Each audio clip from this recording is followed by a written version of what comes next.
Bonjour à toutes et tous et bienvenue à la Maison des sciences humaines et sociales à Saint-Denis pour cette 3e édition des rencontres de la médiation organisée par le département de Seine-Saint-Denis en lien avec l'éducation nationale. Je suis Cécile Massin, journaliste, et je suis très heureuse de vous accueillir toutes et tous pour cet après-midi d'échange autour d'une question intéressante et un peu difficile, celle des sujets sensibles dans les projets d'éducation artistique et culturelle et d'éducation aux médias et à l'information en milieu scolaire. C'est un après-midi qui s'annonce très riche. Vous allez voir, on a une table ronde chargée avec beaucoup d'intervenants. Si certaines personnes finissent doucement de s'installer, je vous propose qu'on commence cet après-midi de débat par écouter une capsule sonore qui donne à entendre la parole des grands absents et grandes absentes de cet après-midi, que sont les élèves. Cette capsule sonore, on va commencer par entendre les élèves de 6e du collège Lucie Aubrac à Villetaneuse qui ont participé à un parcours de culture et art au collège autour d'un spectacle qui s'appelle Le Scarabée et l'Océan, de l'autrice et comédienne Leïla Anis, écrit lors d'une résidence en immersion dans 2 collèges de Seine-Saint-Denis en 2022-2023.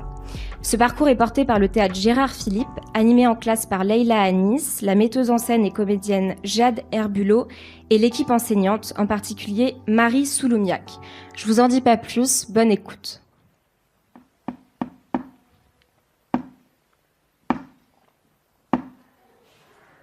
La pièce de théâtre, elle parle des personnes qui viennent du Strilly, d'un pays où là-bas la grammaire elle est neutre, il n'y a pas le genre masculin ni féminin. Ça parle d'un enfant qui, de son pays d'origine, va en France, donc qui rencontre des difficultés, mais il commence à se faire des amis petit à petit avec une personne qui s'appelle Ellie, qu'il n'aimait pas forcément au début. Quand elle arrive en France, elle sait pas de quoi elle est catégorisée, qu'est-ce que ça veut dire et... Ils ont fait un rendez-vous avec le principal pour savoir dans quelle classe ils vont aller, quel est leur genre réellement. Et ça les a un peu bouleversés. Ça parle des inégalités entre les filles et les garçons.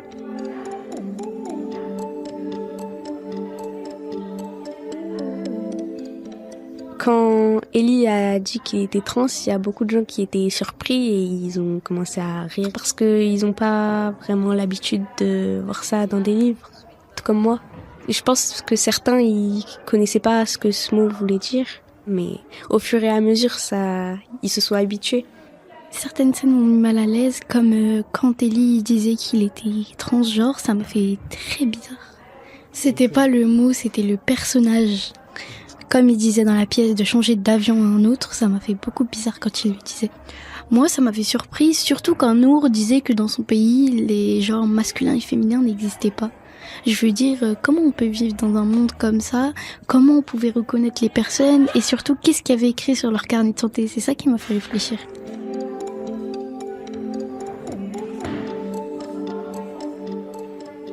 Moi, je faisais pas forcément les différences de genre masculin et féminin. Si t'es un garçon, tu pourrais devenir fille et tu pourrais te sentir fille. Ça m'a pas dérangé.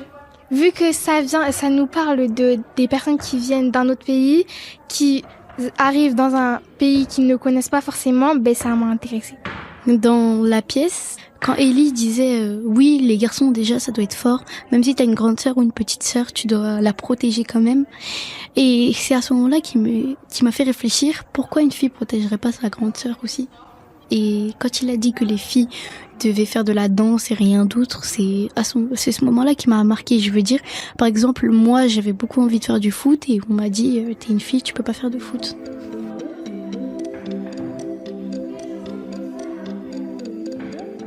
Ça montre que on peut être ce qu'on veut, peu importe ce qu'on est, et qu'aussi les inégalités filles-garçons, il faudrait les arrêter. Des personnes, si ils sont de naissance garçons, ils peuvent se sentir filles, et l'inverse, les filles peuvent se sentir garçons. On ne doit pas faire ce métier parce qu'on est une fille ou ce métier parce qu'on est un garçon. Il n'y a pas forcément, on n'est pas dans des cases. C'est comme des questions de laïcité, d'EMC, ça fait beaucoup réfléchir et comme ça, au moins, on peut ne pas juger les gens, pas catégoriser les gens, hommes et femmes. Comme le dicton dit, on ne juge pas un livre à sa couverture.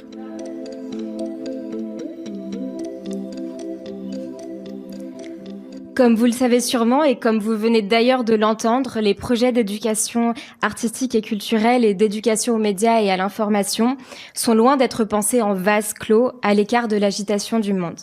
Menés par des enseignants en collaboration avec des artistes, des chercheurs et des chercheuses ou encore des journalistes, ces projets font en réalité souvent écho aux débats sociétaux et politiques qui agitent la société, soit parce qu'ils les traitent de fond, soit parce que ces débats finissent par ressurgir, parfois de façon presque involontaire, au fur et à mesure des échanges avec les élèves. C'est comme ça que des sujets qu'on qualifie cet après-midi de sujets sensibles peuvent faire irruption, ce qui ne va pas sans poser certaines questions. À partir de quand, justement, est-ce qu'on parle d'un sujet sensible ? Est-ce qu'un sujet sensible est forcément dans tous les contextes, avec tous les élèves, ou est-ce que ça peut varier ? De quels outils est-ce que disposent les enseignants, les artistes, les chercheurs et les journalistes pour les aborder ? En milieu scolaire, qu'est-ce que les projets d'EMI et d'ESC permettent de proposer de différents comme approche pour aborder ces sujets ?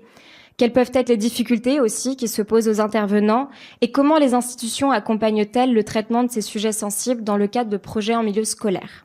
C'est l'ensemble de ces questions vastes que l'on va essayer de soulever tout au long de cet après-midi avec autour de la table des représentants du département et de l'éducation nationale, mais aussi une sociologue, des enseignants, des artistes, des journalistes et des représentants associatifs. Avant de lancer cette table ronde, il est important de préciser que 2 grands témoins sont présents dans la salle. Ils feront le mot de clôture de la journée et ont d'ailleurs été choisis parce qu'ils ont tous les deux été confrontés à ces sujets sensibles dans leur travail. Nicolas Cadenne, qui doit être quelque part parmi nous. Il est juriste, cofondateur de la Vigie de la laïcité et ancien rapporteur général de l'Observatoire de la laïcité. Et Magda Cachouche, chorégraphe, performeuse, plasticienne et créatrice lumière. Donc pour débuter cette table ronde, nous avons le plaisir d'avoir autour de la table donc Madame Dominique Delac, vice-présidente du conseil départemental de Seine-Saint-Denis en charge du patrimoine culturel, de la mémoire, du tourisme et de l'éducation artistique et culturelle, et Madame Florence Marron, directrice académique adjointe des services de l'éducation nationale. Bonjour à toutes les deux, merci d'avoir accepté cette invitation. Madame Delac, donc le département est à l'origine de ces nouvelles rencontres de la médiation autour des sujets dits sensibles dans les parcours d'EMI et d'éducation et d'ESC. Avant d'entrer dans le vif du sujet, peut-être que vous pourriez nous rappeler pourquoi le département souhaite organiser cette 3e édition des rencontres de la médiation. Oui, bonjour à toutes et à tous et surtout merci d'être là. Ça fait la démonstration de votre intérêt pour ces questions de médiation. Mais avant d'aller plus avant, je voudrais surtout excuser l'absence de ma collègue Élodie Girardet, qui est conseillère départementale déléguée au plan éducatif départemental, qui devait être présente, qui se réjouissait, je le crois, d'être avec nous aujourd'hui pour échanger et débattre, puisque c'est l'objet de ces rencontres de la médiation, échanger, débattre, autour d'idées, autour d'expériences vécues. Et malheureusement, Élodie a un problème de genou. Elle a été opérée du genou il y a 2 jours et ce matin, elle a dû renoncer malheureusement à être à nos côtés. Et donc, je vais essayer de porter à la fois sa voix et la mienne. Voilà. En même temps, sur le fond, outre cette dimension de projet éducatif départemental, est porteuse de l'éducation aux médias et à l'information, et pour ma part, donc, à l'éducation artistique et culturelle. Donc, très naturellement, je vais porter nos 2 voix, mais elles vont bien souvent être parallèles et se compléter. Voilà, donc votre question, c'est depuis quand le département s'est emparé de ce sujet ? Depuis quand le département s'est emparé de ce sujet ? Et aussi, si vous vouliez nous rappeler pourquoi vous teniez à organiser cette nouvelle rencontre cette nouvelle édition des rencontres de la médiation. Alors, je vais commencer par le futur. En 2027, c'est-à-dire l'an prochain, on va fêter le 20e anniversaire des projets culture et art au collège. Et puis, donc, ça veut dire que 20e anniversaire, ça veut dire que ça fait un certain temps que le département est particulièrement attaché et sensible aux questions de la médiation, de l'éducation artistique et culturelle. Et dans le même temps, on a ici... au préalable, dès les années 90, le département s'est engagé sur cette question et dans ce type de projet, notamment parce que un des objectifs, c'est nous donner les moyens de combattre les inégalités sociales et culturelles qui, on le sait, persistent dans ce département qui est à la fois le plus jeune et le plus pauvre de la France métropolitaine. Et porter des projets d'EAC, c'est permettre aux enfants, aux collégiens, de s'émanciper, de leur ouvrir des portes, de leur ouvrir des mondes nouveaux qu'ils ne côtoient pas forcément dans leur environnement naturel. Et c'est aussi s'abreuver et abreuver nos savoirs avec leurs propres connaissances. En tout cas, montrer qu'il y a des passerelles et qu'on peut donc grandir autour d'objectifs partagés. Pour ce qui est de l'EMI, l'éducation aux médias et à l'information, ils ont été créés en 2021, consécutivement à l'assassinat dramatique de Samuel Paty. Et le département a réagi extrêmement vite pour combler ce manque, c'est-à-dire permettre, alors que on était déjà en 2021 dans un monde où les réseaux sociaux prenaient le pas sur les sources d'information, et donc il était évident pour le département qu'il fallait permettre à ces jeunes de dialoguer, de débattre, dans la construction plutôt que dans l'opposition, de comprendre la différence entre un poste, de voir où étaient les sources, de mieux comprendre tout ça. Donc c'est les objectifs qu'a poursuivi le département depuis donc de très nombreuses années. Ce que j'ai envie de rajouter, c'est qu'on a créé ces rencontres de la médiation. En fait, il y a eu un premier temps en 2022 qui ne s'appelait pas les rencontres de la médiation, mais nous avons ressenti le besoin d'échanger et de discuter autour de ce qui se passait dans le cadre des parcours d'éducation artistique et culturelle. Et donc on a fait une première rencontre qui était plutôt centré sur in situ, qui sont des résidences d'artistes, qui peuvent concerner plusieurs classes de collège, se dérouler sur 1, 2 ou 3 ans. Les CAC, c'est une année, une classe, 40 heures, 20 heures de pratique artistique, 10 heures de rencontres, d'échanges, de découvertes de spectacles, et 10 heures avec des artistes, d'autres intervenants.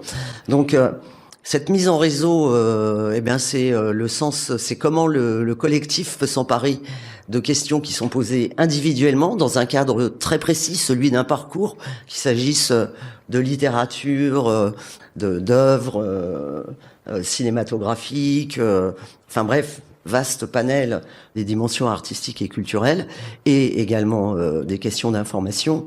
Et l'idée, c'était qu'on puisse justement échanger, partager, discuter, retenir des expériences des autres, voir où on est confronté. Est-ce qu'on est confronté aux mêmes endroits?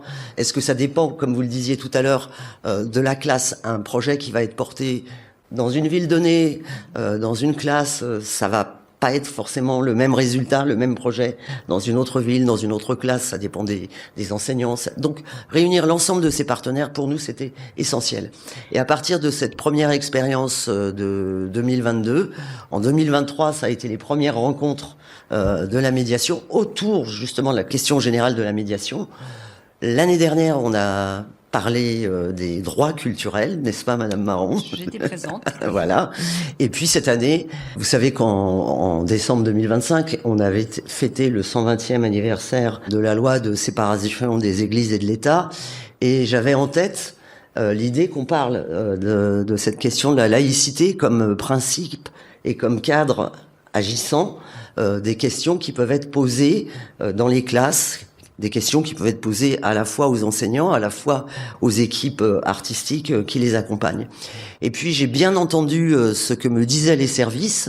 J'ai rebondi sur l'expérience des services qui ont proposé de traduire ça de manière très très concrète sur des sujets qui vont faire les 8 ateliers auxquels on va participer tout à l'heure.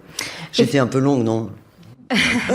Alors, non, mais en fait, vous avez devancé certaines de mes questions, donc c'est très bien. Comme vous le disiez, l'idée, c'est que cet après-midi, ce soit vraiment un temps d'échange autour donc de sujets sensibles. Vous abordiez la question à l'instant de la laïcité, et on pourra en rediscuter tout au long de l'après-midi, qui peut évidemment faire partie de ce qu'on pourrait appeler un sujet sensible. Madame Marron, peut-être, en milieu scolaire, les projets d'EMI et les projets d'EAC, c'est des projets qui lient très étroitement les enseignants avec tout un tas d'intervenants extérieurs. Pourquoi cette collaboration rapprochée, elle est importante, et pourquoi pour vous, du côté de l'éducation nationale, c'était important de s'attacher aujourd'hui à cette question des sujets dits sensibles?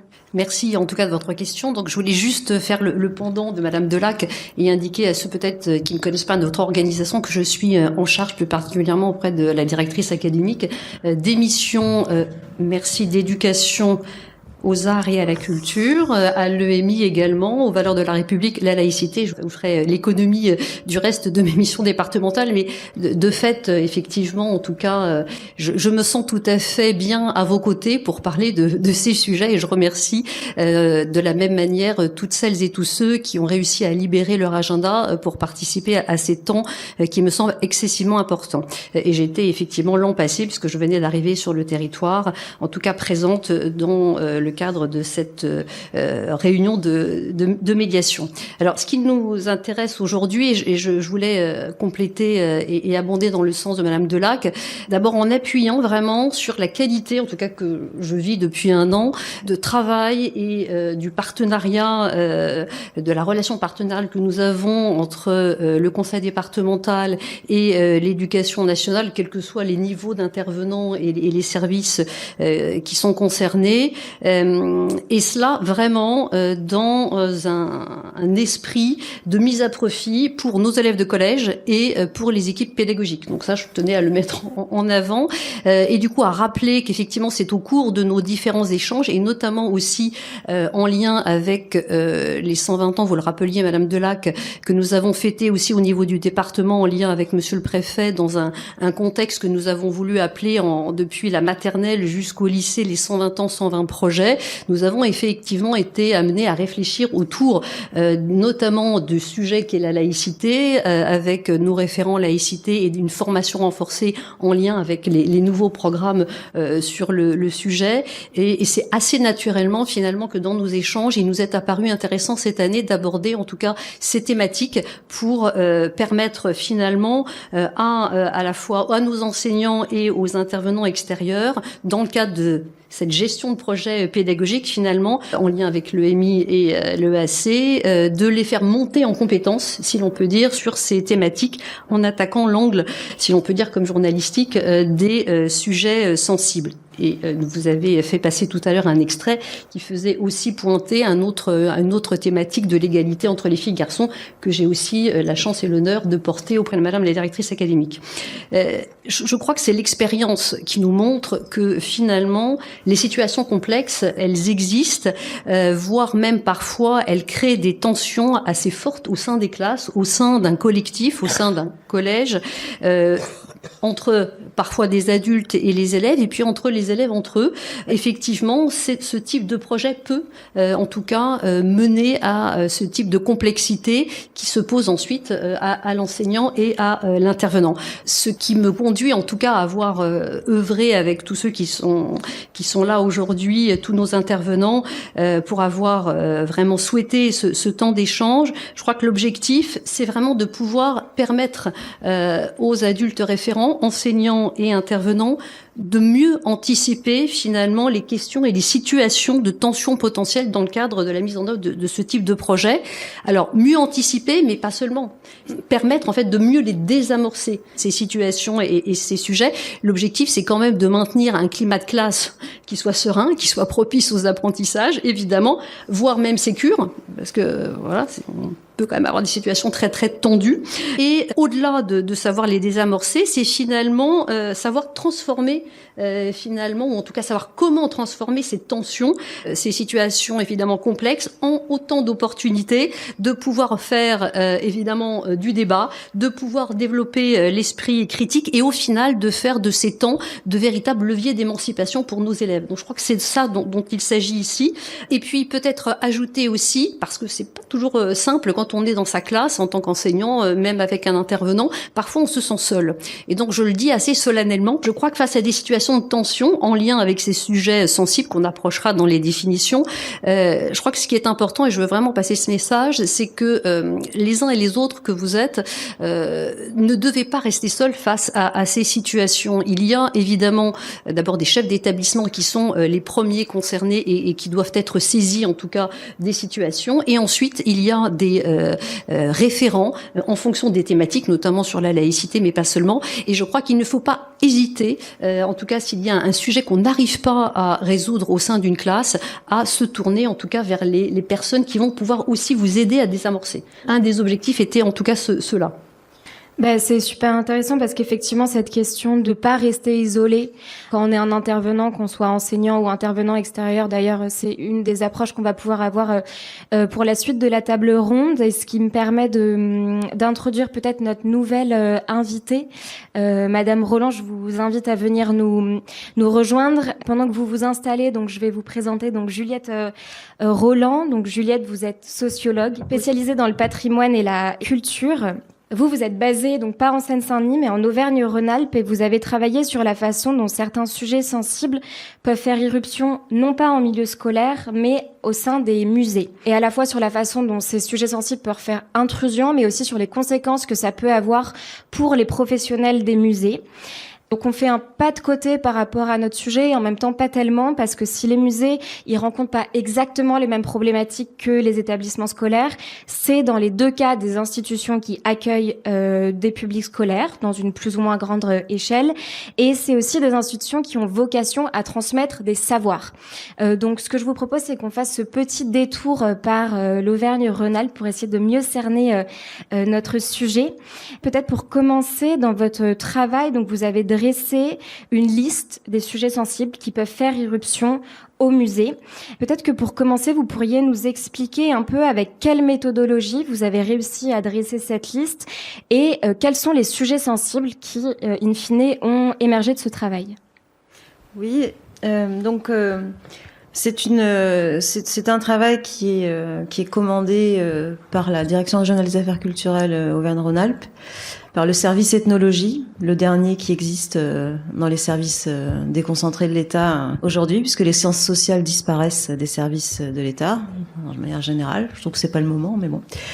En collaboration avec le service des musées. Et donc, chaque année, depuis 2019 maintenant, on met en place un forum ouvert en début d'année avec les professionnels des musées qui vont choisir une thématique en fonction de leurs besoins de terrain. Et moi, je me mets à leur service avec toute ma méthodologie académique de sociologue pour répondre à ce besoin. Donc cette année, enfin l'année dernière, c'était même l'année d'avant maintenant, les sujets sensibles sont sortis. En fait, c'était la question de la censure et de l'autocensure qui est sortie.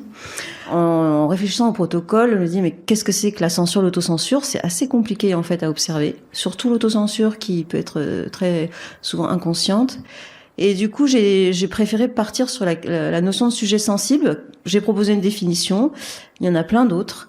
J'ai proposé une définition du côté des professionnels des musées, quelque chose de très factuel qui me permettrait vraiment de l'identifier sur le terrain. J'ai mené une vingtaine d'entretiens avec des professionnels. C'est l'expression ouverte d'un mécontentement par les publics que les professionnels vivent quand ils sont face public.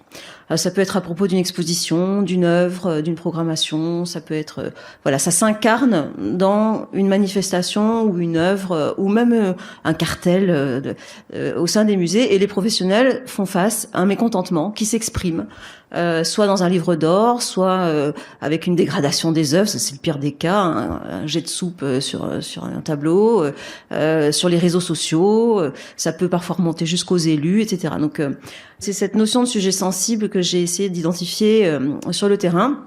Donc c'est une démarche qualitative. J'ai pas fait un recensement quantitatif. Donc tous les sujets sensibles que j'ai listés, je vais vous les donner un peu comme ça en vrac, mais sans différencier le niveau ni d'intensité de la violence subie par les professionnels, ni la quantité. Voilà. On a parlé à l'instant de la question de la laïcité et de la question effectivement de l'égalité entre les genres. Est-ce que c'est des sujets qui sont revenus parmi les sujets sensibles que vous avez identifiés, qui ont pu susciter ce mécontentement dont vous parliez à l'instant ? Oui, c'est les classiques. Mais en fait, ma surprise, ça a été qu'il y en a énormément d'autres. Il y en a énormément d'autres. C'était le premier résultat que j'ai trouvé étonnant. Alors, il n'est pas si étonnant que ça parce que les musées, ils ont des collections extrêmement variées entre les musées de beaux-arts, les musées de société, les musées de sciences et techniques, ou les musées d'ethno. Il y a vraiment un panel de collections qui est tellement large qu'en fait, c'est comme une voile qui prend les différents vents sociétaux. C'est comme ça que je le vois. Les musées sont là et ils prennent un peu tous les vents contraires. Et donc, évidemment, les questions de laïcité religieuse, les questions de religion sont sensibles, pas toujours comme on le croit d'ailleurs, parce que on peut reprocher à un musée de faire du prosélytisme pour une religion, on peut lui reprocher d'être ethnocentrique, on peut lui reprocher de pas être assez laïque, on peut lui reprocher de prendre un parti pris théologique plutôt qu'un autre. Bon, il y a plein de manières d'envisager les choses. Je liste un peu tous les sujets sensibles que j'ai. Alors, j'essaie de mettre un peu d'ordre dans tout ça. Il y a un bloc, les savoirs contestés, on l'a compris. Alors, les savoirs contestés, c'est pas que le réchauffement climatique ou l'évolutionnisme darwinien. Ça peut être aussi l'emplacement de la bataille d'Alésia. On a des complotistes qui disent non, ça s'est pas passé ici, ça s'est pas passé à Lise, je sais pas, ça s'est passé à Trifouille-les-Jours. C'est du complotisme, c'est des histoires politiques. Bon, ça peut être non, le Moyen-Âge n'a pas existé. Ça s'appelle le récentisme. Alors, je connaissais pas. Ça peut être non, les constructions des pyramides. Non, c'est pas les Égyptiens, c'est des extraterrestres. On a des preuves. Bon, enfin, on n'imagine pas le nombre de savoirs qui sont contestés. Donc, il y a ce gros bloc des savoirs contestés. Après, il y a le gros bloc des interprétations de l'histoire. Alors, on connaissait les classiques avec l'interprétation de la résistance avec les différentes factions des résistants en France. Il y a des entre les communistes, il y a toujours des luttes encore aujourd'hui avec les derniers survivants. Mais aujourd'hui, avec toutes les études décoloniales, avec les études de genre, il y a de nouveaux récits historiques qui émergent au niveau académique, au niveau universitaire, qui sont relayés par les mouvements militants, qui sont maintenant diffusés dans la société et qui évidemment vont amener à des contestations aussi de l'interprétation de l'histoire, que ce soit sur la place des femmes, que ce soit sur la place des minorités, sur la place de la colonisation, etc. Donc il y a ce gros bloc-là aussi. Après, il y a le gros bloc religion, croyance morale. C'est un très le gros bloc, là où on trouve toutes les questions de la laïcité, avec évidemment les 3 religions monothéistes qui sont. Après, il y a les questions, toute la question sur la sexualité, ça c'est un classique. Alors avant, on avait que les catholiques intégristes qui faisaient des siennes, des leurs quand il y avait une exposition d'art moderne avec des œuvres un peu difficiles. Maintenant, on a les musulmans intégristes et aussi maintenant, on a une grande tendance apparemment qui a été aussi relevée par d'autres études sur au niveau et là c'est transversal, transconfessionnel, je dirais, avec la jeunesse où il y a une certaine pudeur qui revient en force chez les jeunes. Et maintenant, même montrer du nu académique du 19e siècle, ça peut poser problème avec certaines classes. Donc, il y a cette question de la sexualité, du nu, il y a la question, évidemment, du genre, des femmes, la question de la mort, la question de la cause animale. Dans un muséum, les gamins, ils voient des animaux naturalisés, mais pourquoi vous les avez tués, etc. Bon, il y a la question... Qu'est-ce qu'il y a d'autre dans cet énorme bloc religion, croyance morale? Évidemment, les discriminations. Enfin voilà, il y a chaque sujet sensible mériterait un approfondissement. L'année d'après, les professionnels m'ont demandé d'approfondir sur la question des femmes et du genre, ce que j'ai fait. J'ai fait la restitution il y a 2 semaines. Donc il y a ce gros bloc et il y a un dernier bloc qui, à la fois, est un bloc en soi et en même temps qui peut être considéré comme le miroir de tous les autres. Parce qu'il les articule un petit peu tous les autres. C'est ce que j'appelle la double face des sujets sensibles. C'est tout le bloc pour les musées, mais je pense que pour l'éducation nationale, ce serait pareil, que j'ai appelé le cadre normatif des interactions au musée. En fait, chacun de ces sujets sensibles, il va interroger l'institution dans toutes ses dimensions. La cause animale, par exemple, on va interroger le musée sur sa moralité. Mais comment vous avez tué cet animal? Pourquoi il est là? Les collections archéologiques, mais vous avez profané ces tombes égyptiennes, vous avez volé ces objets, etc., etc. Comment vous montrez des femmes nues sur un marché d'esclaves, une œuvre orientaliste, hein, où le sujet c'est la femme nue, mais bon. Mais comment vous véhiculez des images de violence exercées sur les femmes? Mais comment vos collections, tout vient de la colonisation, tout vient des conquêtes napoléoniennes, c'est que des butins de guerre. Comment vous pouvez travailler là-dessus? Comment vos collections, il n'y a pas d'œuvres d'artistes femmes, vous oblitérez tous les mécanismes d'investigation des femmes en histoire de l'art. Bon, comment vous exposez des œuvres catholiques, mais pourquoi pas des œuvres bouddhistes et musulmanes? Vous faites du prosélytisme, donc laïcité. Alors, ce cadre normatif des interactions au musée, il y a dans cette première enquête sur les sujets sensibles, j'avais identifié principe de laïcité, principe de neutralité lié aux agents de la fonction publique, qui n'ont pas le droit d'exprimer leurs opinions politiques ou philosophiques, ni avec les publics, ni entre eux. J'avais identifié la moralité du musée. Et en travaillant sur les femmes, j'ai identifié 2 autres que j'avais pas tout à fait vues. C'est l'universalité du musée, qui est censé conserver le patrimoine de l'humanité, et l'objectivité du savoir. Le musée qui se fonde sur l'objectivité du savoir. Or, les études de genre, comme les études décoloniales, viennent questionner cette neutralité du savoir. Ils disent non, le savoir, il est situé. Ils viennent politiser le champ du savoir, de la construction du savoir lui-même. Ça devient très compliqué. Ils disent mais non, l'universalisme, non, ce sont des collections androcentrées, ce sont des collections ethnocentrées, etc., etc. Donc on a ce cadre normatif du musée qui est en fait le pacte qui unit les institutions avec leur public. C'est un peu l'équivalent du pacte social, mais au niveau du musée. Et ben ce pacte, il est interrogé à tous les niveaux, dans toutes ses dimensions, et ça a évidemment des répercussions sur les missions des musées, qui sont des missions de conservation, de recherche, de valorisation. Comment conserver des œuvres, des collections androcentrées ou des œuvres pillées, ou qui oblitèrent les mécanismes d'individualisation des femmes. Comment valoriser un patrimoine académique avec des nus, avec des enfants qui veulent plus les voir, etc., etc. Donc, voilà. Pardon, je vous interromps. À ce propos, il y a quelque chose d'intéressant que vous soulevez dans votre travail, qui est le fait que face à ces sujets sensibles, il y a un risque, comme vous le disiez au tout début, de censure ou d'autocensure de la part des professionnels qui travaillent dans les musées. Ma question, c'était un peu comment se manifeste cette autocensure, et finalement, comme on voit que la liste des sujets sensibles est très large et qu'en milieu scolaire, elle peut également être très large, est-ce qu'il y aurait un risque aussi de la part soit des enseignants, soit des intervenants extérieurs, d'également s'auto-censurer en se disant c'est trop difficile, j'ai pas les outils, je suis pas armée, mieux vaut finalement laisser ce sujet considéré comme sensible sous le tapis. Évidemment. Alors en plus, cette liste, elle est pas exhaustive. Je pense qu'il faudrait faire une cartographie de la France, des sujets sensibles.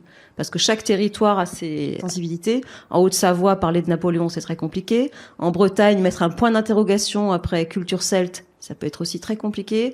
Mais bien sûr qu'il y a de l'autocensure. Alors c'est pour ça que j'ai pas travaillé sur l'autocensure, c'est que c'est difficile à mesurer.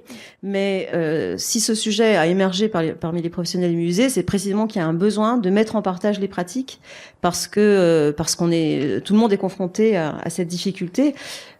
Beaucoup de professionnels m'ont dit, mais il y a des expositions sur des thématiques religieuses qu'on laisse tomber, quoi.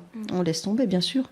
Et est-ce que cette liste des sujets sensibles dont vous parliez à l'instant, est-ce qu'elle pourrait s'appliquer telle qu'elle en milieu scolaire, ou est-ce que finalement c'est pareil, toutes les écoles devraient être étudiées cas par cas Oh non, je pense que c'est transversal. En fait, il y a un point commun quand même entre pas mal de sujets sensibles que j'ai identifiés. Pas tous, mais quoique ça demanderait... je suis pas philosophe, mais je pense qu'il y a quand même un point commun, une transversalité qui est une sensibilité à la violence. À la violence envers les femmes, envers les animaux, envers la nature, envers les minorités sexuelles, envers les personnes esclavées, entre les peuples colonisés, etc. Il y a une sensibilité à la violence du passé, avec une remise en cause du monopole de la violence par l'État, une remise en cause de la violence légitime de la société, qui concerne à la fois la violence du passé et la violence du présent. Bon. Et ça, c'est vraiment quelque chose, je pense, de transversal à notre société. Et ça se traduit, du coup, cette remise en cause du monopole de la violence par l'État, elle se traduit aussi par une légitimation de la violence individuelle.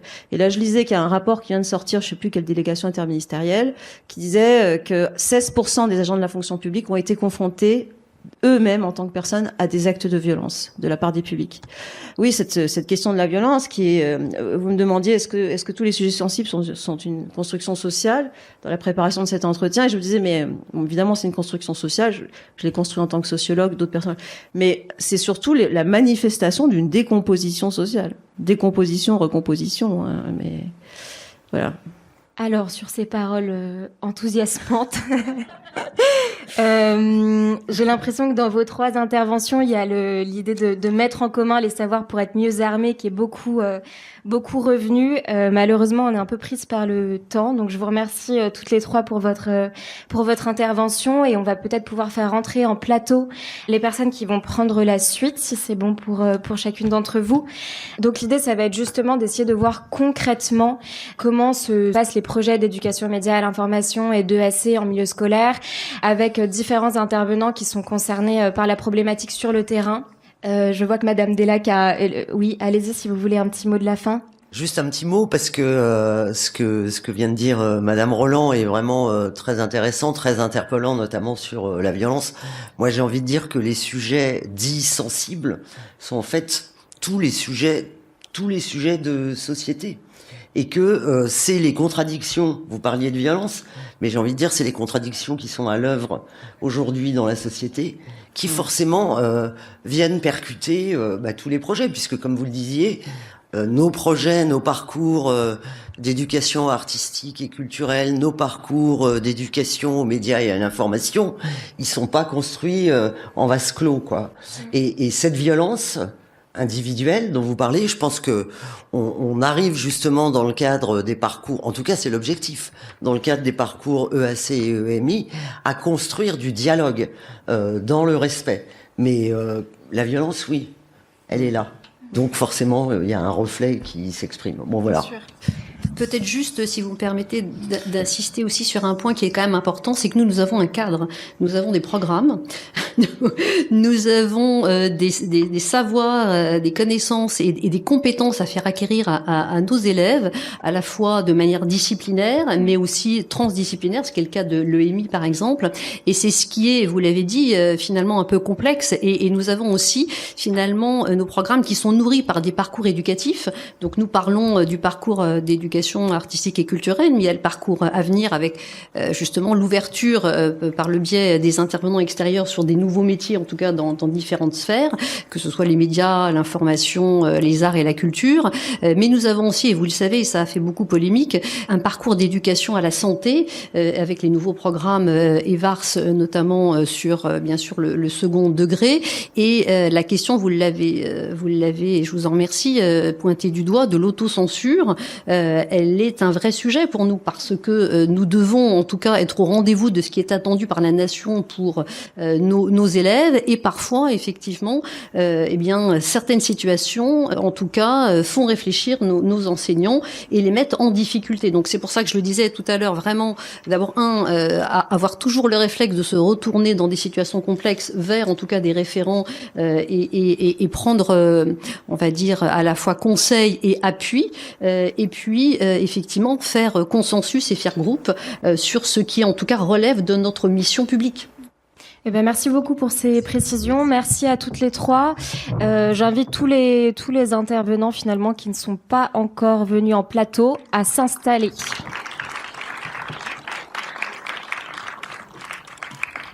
Pendant que les uns et les autres s'installent, enseignants, artistes, journalistes, partenaires historiques du département, agents publics de l'État, on a une table ronde qui s'annonce à nouveau riche. Avant de reprendre les débats, je vous propose qu'on écoute une nouvelle capsule sonore.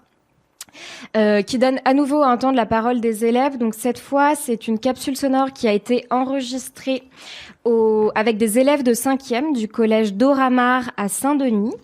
Donc c'est des élèves qui ont été accompagnés par Laurence Laborne, leur CPE, Madame Tiprez et Monsieur Fandre, leur professeur référent, et qui participent à un dispositif qui s'appelle Jeunes contre le racisme et l'antisémitisme, qui a été initié par le département. Dans ce cadre, donc les équipes de Making Waves les accompagnent pour l'enregistrement d'une émission radio qui sera valorisée, je vous le dis si ça vous intéresse, à l'occasion d'une restitution organisée par le département le 5 juin. On va commencer par écouter cette capsule et puis on pourra continuer les échanges après. Alors, selon vous, c'est quoi le racisme?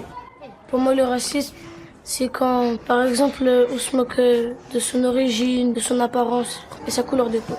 Pour moi, le racisme, c'est de dénigrer d'autres cultures. Je pense que le racisme, c'est de se croire supérieur aux autres parce qu'on est différent. Ok, super. Et est-ce que vous avez déjà assisté à des scènes de racisme ou est-ce que vous avez déjà été victime de racisme?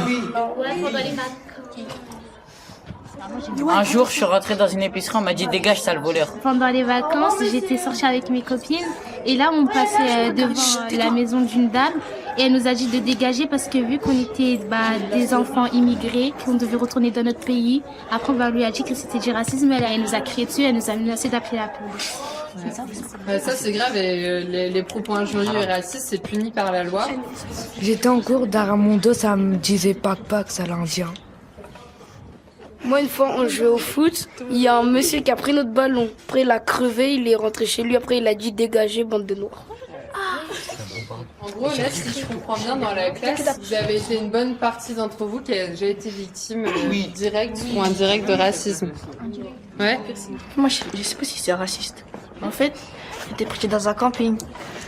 On était en train de marcher et il y a un monsieur, il dit c'est à cause de vous qu'on a de la drogue. Bah si, c'est carrément raciste. C'est quoi le lien entre lui et en Colombie? Parce qu'en Colombie, il y a des narcotrafiquants et du coup, on associe son origine à la drogue, quoi. En tout cas, déjà, merci beaucoup d'avoir partagé des histoires. C'est pas forcément facile et en plus, c'est une réalité qui vous concerne tous et toutes ici. Donc, je propose qu'on parle d'un autre sujet dont j'avais un peu commencé à parler. C'est l'antisémitisme. Est-ce que vous savez ce que c'est l'antisémitisme? Non. Mais j'ai déjà entendu parler. Mais moi aussi. Personne n'aime pas les étrangers. Comment? C'est une personne qui n'aime pas l'étranger. Alors non. Alors, en fait, l'antisémitisme, ça vient du grec anti, qui veut dire contre, opposé, et de Sem. Et Sem, c'était le nom de l'un des fils de Noé dans la Genèse, donc dans la Bible. Et avec le suffixe isme, ça sert à former des mots correspondant à une attitude, un comportement, une doctrine, un dogme, une idéologie ou une théorie. Donc l'antisémitisme désigne un sentiment systématique d'aversion envers les juifs en tant que peuple ou race, avec des guillemets, supposés inférieurs. Il peut prendre la forme d'une opinion ou d'une attitude hostile, de discrimination. Alors, donc c'est une écoute riche qui est assez différente finalement de la première qu'on avait entendue. On va pouvoir y revenir. Pour démarrer cette deuxième partie de table ronde, je vais m'adresser à vous, Victor de Oliveira et Claire Zindi. Donc Victor, vous êtes auteur, acteur, metteur en scène originaire du Mozambique. Votre travail questionne les notions d'identité et la façon dont les autres, mais aussi l'art, permettent et influencent la façon dont on se construit soi-même. D'une certaine façon, vous questionnez aussi la question des discrimination, comme dans la capsule qu'on vient d'écouter. Et donc avec vous, Claire, vous êtes enseignante de français au collège Jacques Prévert à Noisy-le-Sec. Et ensemble, donc vous avez coordonné un parcours 2AC autour de votre spectacle Limbo, Victor, qui traite de la question des origines plurielles, de la question de l'identité métissée, de l'esclavage, de l'exil et des non-dits. Dans le cadre de ce projet, vous avez proposé aux élèves de travailler autour de la notion d'identité en partant de leur propre témoignage, et ce dans le but d'organiser une restitution collective au théâtre partenaire du projet, le Théâtre des Bergeries à Noisy. Peut-être que pour commencer, Victor, vous êtes habitué à travailler à partir de l'histoire personnelle de jeunes participants.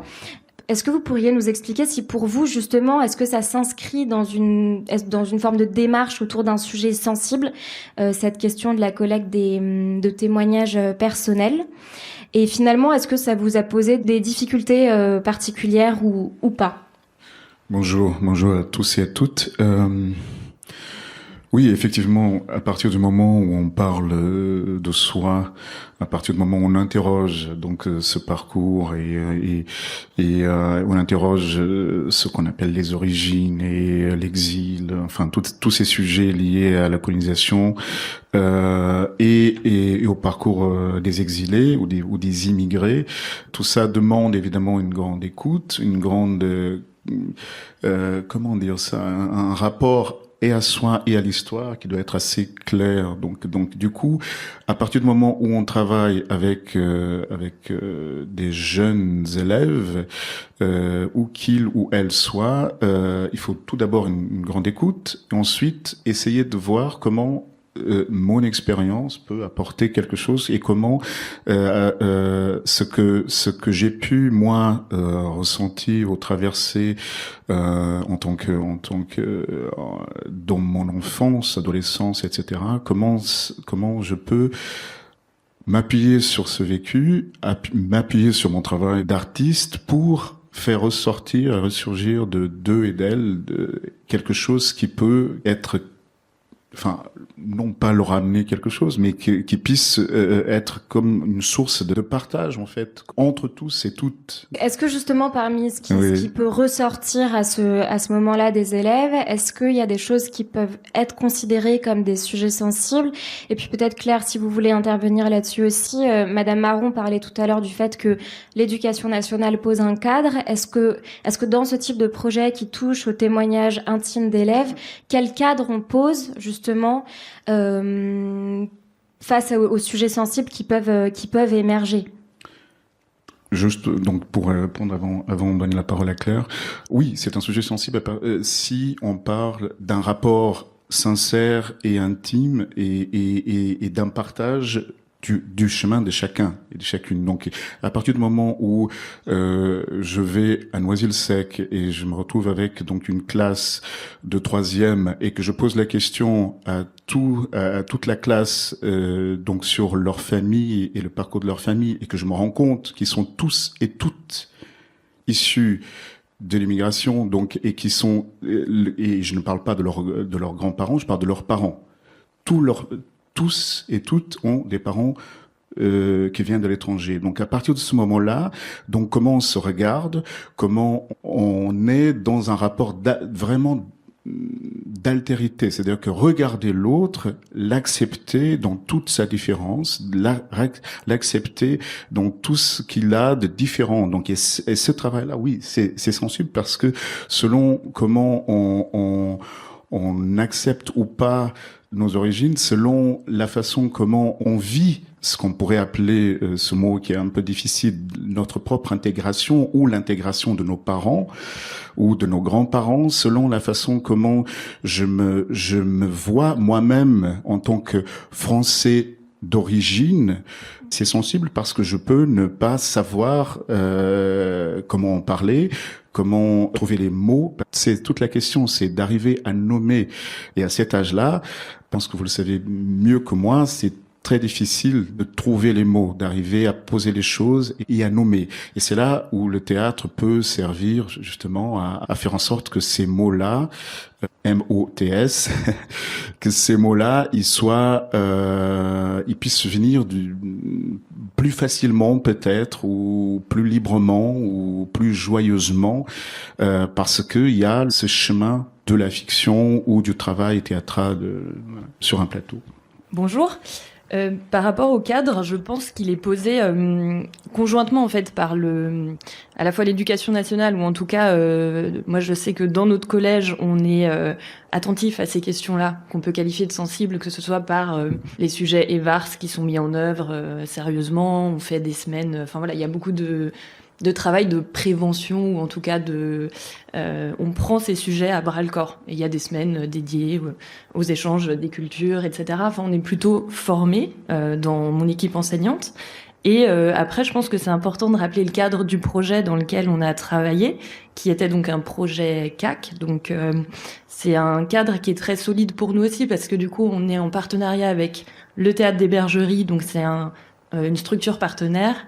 Les élèves, ils ont été voir 3 spectacles qui parlaient de sujets sensibles déjà. Ils ont rencontré Victor en classe une première fois, avant de passer cette semaine de résidence au théâtre. Et du coup, on est aussi dans un travail un peu délocalisé par rapport à ce qu'on peut vivre d'habitude au sein d'une classe. Donc, le cadre de prévention, de comment amener ces sujets sensibles, en fait, il se fait un peu au long cours. C'est aussi une classe de 3e. C'est un projet qu'on a lancé volontairement au mois de janvier en se disant, bah voilà, on connaît aussi les élèves, on a déjà travaillé avec eux. Et en tant que professeur de français, mais pas que, enfin forcément, on aborde aussi des sujets sensibles, que ce soit à travers l'étude de texte. Donc c'est des choses qui sont mises en place au fur et à mesure. C'est intéressant ce que vous soulevez autour aussi de la durée de ces projets qui permet peut-être de créer un lien avec les élèves. Est-ce que cette durée, c'est ce qui permet aussi de débunker, entre guillemets, ce qu'on penserait être un sujet sensible a priori, mais qui ne l'est pas forcément. Et à l'inverse, je sais qu'on en avait parlé en échangeant en amont de cette table ronde, ce qu'on s'imaginait pas être un sujet sensible et qu'il devient. Peut-être qu'on projette aussi pas mal de choses, nous, que ce soit en tant qu'enseignants ou adultes ou nos propres sensibilités, de se dire « Oula, si je parle de ça, peut-être que ça va être sensible ». Et en fait, on se rend assez vite compte que les élèves, c'est pas forcément sensible pour eux. Ou en tout cas, oui, ils savent que c'est un sujet peut-être d'actualité ou c'est des choses qui font écho pour eux, mais c'est pas forcément un problème d'en parler. Et je pense que peut-être parfois on anticipe les problèmes en se disant on va pas en parler, on sait jamais ce que ça peut donner, alors que il vaut peut-être mieux prendre le risque d'en parler, de se dire en fait ça a pas du tout été un problème, et ils ont apporté beaucoup de réflexion à ce thème-là, quoi. Est-ce que vous, justement, dans ce projet autour de la construction de l'identité, est-ce qu'il y a des choses qui sont apparues, des sujets sensibles qui sont apparus au fur et à mesure de semaines de travail avec les élèves? Ça, c'est pour une première question. Et puis, deuxième, peut-être, Victor, vous abordiez un peu en filigrane ce que permettent les projets d'EAC, de transcender peut-être certaines difficultés en apportant d'autres approches, notamment celle du théâtre. Est-ce que finalement ces approches-là, c'est aussi une façon d'aborder des sujets sensibles de façon plus légère ou en tout cas différente que dans le cadre plus strict en tout cas d'un programme scolaire? Oui, je le pense absolument, puisque en fait l'art permet d'une certaine façon, de transcender le sujet. Donc, on peut parler, évidemment, donc si on parle des origines ou les sujets encore plus sensibles dont on parlait tout à l'heure, il faut toujours, et c'est toujours important, d'arriver à trouver la façon comment on peut, à travers la forme artistique qu'on choisit, de transcender donc les questions et d'arriver à en parler, mais de quelle façon? Quand par exemple, je parle Limbo, donc le spectacle dont on parle, a été écrit sous une forme d'autofiction, donc ça veut dire que je pars de quelque chose qui est une histoire personnelle, mais à partir du moment où cela devient littérature, cela devient une création théâtrale, il y a quelque chose qui doit aller au-delà de simplement l'histoire que je raconte, parce que l'histoire que je raconte, elle n'est pas très intéressante, elle devient intéressante si on part de l'intime vers l'universel. Et avec les élèves, donc dans un atelier comme celui-ci, par exemple, ce qui était intéressant, c'est qu'ils puissent comprendre que je leur demande de parler d'eux, mais en parlant d'eux, ils vont parler de nous. Donc en parlant de leur parcours, ils vont parler de leur parcours, de parcours de leurs parents, de leurs grands-parents. Mais tout cela, c'est pour qu'on arrive à se regarder et à s'accepter et à voir qu'en fait, on est tous et toutes différentes, mais finalement on se ressemble beaucoup les uns et les autres. Donc même si on vient de tous et toutes des pays très différents et qu'on a des parcours très différents, donc c'est cette nécessité ou cette chose qui est absolument incroyable avec l'art, qui est d'arriver à aller au-delà. Et quand il y a des problématiques, les problématiques, elles sont intégrées, elles sont travaillées pour faire en sorte que tout d'un coup, ça passe à autre chose que juste le réel qui est là, puisque le réel et la fiction, ça se rejoint à des moments, donc ça se frôle. Donc tout ça ça prend du temps, ce n'est pas facile toujours, mais pour moi c'est fondamental. On l'a aussi dit tout à l'heure, il y a des sujets, on disait que les sujets sensibles c'est vraiment les sujets qui sont au cœur de notre société. Je pense qu'il y a des sujets du coup qui sont aussi a priori tabous ou des sujets qu'on n'évoque pas à l'école, et c'est plus ça que les élèves ont déjà intégré un peu malgré eux aussi. Et c'est pour ça que je disais l'importance du travail aussi préalable, de dire, en fait, si, on peut parler d'éducation à la vie affective à l'école. En fait, on peut parler des origines, on peut parler de religion, on peut parler peut-être même des langues maternelles ou des autres langues que vous parlez chez vous. Enfin, tout ça, en fait, c'est bienvenu. Oui, pour dire sur les sujets qui ont été abordés, finalement, au fur et à mesure, la parole, elle s'est assez vite déliée. Et en fait, les élèves ont évoqué et d'eux-mêmes, on n'est pas allé leur dire il faut parler de ça. Ils ont parlé de harcèlement, ils ont pu parler de leur famille, ils ont pu parler de deuil, des pays, des villes d'origine, l'origine de leur nom de famille, l'origine et la signification, la couleur de peau. Et et donc tous ces sujets, ils s'en sont emparés et avec fierté, vraiment. Oui, c'est vrai que la fierté, c'est quelque chose qui revient beaucoup dans ce projet que vous avez mené. Peut-être Cléo Cause et Jonathan Ruiz Huidobro, je me tourne vers vous. Vous êtes respectivement délégué académique à l'éducation artistique et culturelle de l'Académie de Créteil et chef du service culture, art et territoire du département en Seine-Saint-Denis. On a, avec le projet de Victor et Claire, abordé différents sujets sensibles, certains dont on n'avait pas encore parlé pendant la table ronde, typiquement la question de la langue maternelle parlée à la maison. De votre côté, en tant qu'agent public du département, comment finalement est-ce que vous préparez ce type de projet pour que, entre guillemets, on passe de sujets sensibles à sujets possibles? Qu'est-ce qu'on peut mettre en place? Est-ce qu'il y a un cadre? Bonjour à toutes et tous. Donc, Dominique Dellac évoquait l'antériorité de nos dispositifs d'éducation artistique et culturelle qui auront bientôt 20 ans, le bel âge. Et c'est vrai que ils ont été construits sur l'idée intrinsèque d'un partenariat autour de l'école avec des artistes, des chercheurs, des chercheuses et maintenant des journalistes autour de l'éducation média et à l'information. Et finalement, c'est un cadre qui s'est installé. Claire le disait à l'instant, c'est un cadre qui pose aussi des repères, des ressources, avec un partenaire culturel qui est présent, qui peut mobiliser une équipe qui est justement en charge des relations avec les publics, des artistes qui ont un travail qui allie création et territoire. C'est à l'articulation vraiment de notre travail. Et finalement, c'est certainement ce croisement des compétences entre un enseignant, un artiste et une structure culturelle qui permet aussi de créer un espace de confiance et de liberté. Et je pense que ce cadre-là, qui intègre évidemment la question des programmes scolaires, c'est pas quelque chose qui est à côté, c'est quelque chose qui est bien au cœur de l'école et des apprentissages, permet d'avancer certainement en confiance et en sérénité, en se disant je ne suis pas tout seul. On parlait tout à l'heure de ne pas être isolé face à la question des sujets sensibles. Et là justement, on a un trinôme. Parfois même plus, avec des équipes artistiques qui peuvent être plus nombreuses, une implication aussi du chef d'établissement, et finalement on crée, désolé pour l'anglicisme, une safe place d'une certaine manière, en croisant ces regards-là. Cette possibilité, elle est rendue au niveau local dans cette articulation-là, mais aussi au niveau départemental. Madame Marron le rappelait, par un travail très fort de coordination entre les services de la DSDEN, du rectorat et du département. On est un des rares département qui organise tous les mois une réunion de coordination de nos différents chargés de mission pour justement avoir une veille, réfléchir à ces questions-là. Alors, c'était écrit dans une circulaire il y a 10 ans qu'il fallait le faire. Je ne sais pas si tout le monde a lu cette circulaire. Si, moi je l'ai relu. Mais donc, on l'a lu et on l'a mis en œuvre. Et ça nous permet de créer aussi cette safe place à l'échelle départementale d'une certaine manière. Et du coup, de se dire, voilà, on a des sujets qui peuvent nous poser question, mais on a un espace pour les traiter, pour les aborder. À cette échelle départementale, il y a cet espace-là, je pense, qui existe aussi dans les parcours, parce qu'avant chaque mise en œuvre d'un parcours, il y a ces espaces d'interaction, de découverte entre l'enseignante, l'artiste et la structure culturelle. Et je dis on, mais je devrais dire aussi beaucoup elle, parce que c'est nos collègues sur le terrain, en tout cas côté département, et je tiens à les saluer.